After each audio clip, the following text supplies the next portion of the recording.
Unaona haya maji? Maji haya ukiyakuta barabarani yanauzwa shilingi 500. Lakini maji haya ukiyakuta kwenye mgahawa yanauzwa shilingi 1000.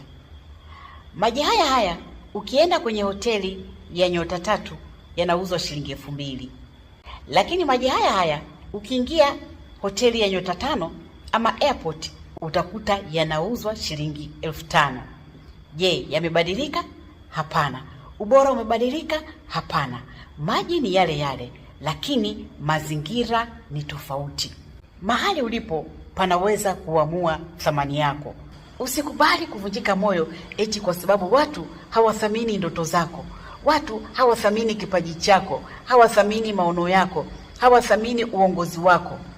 Tazama Yusufu, ndoto zake zilikataliwa na ndugu zake.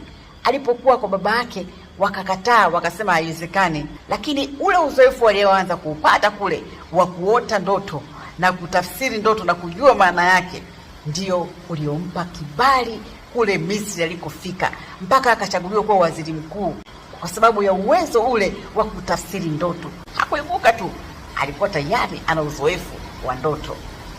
Usikubali kuyabwaga maono yako, kuyatelekeza kwa ajili ya watu ambao hawayakubali.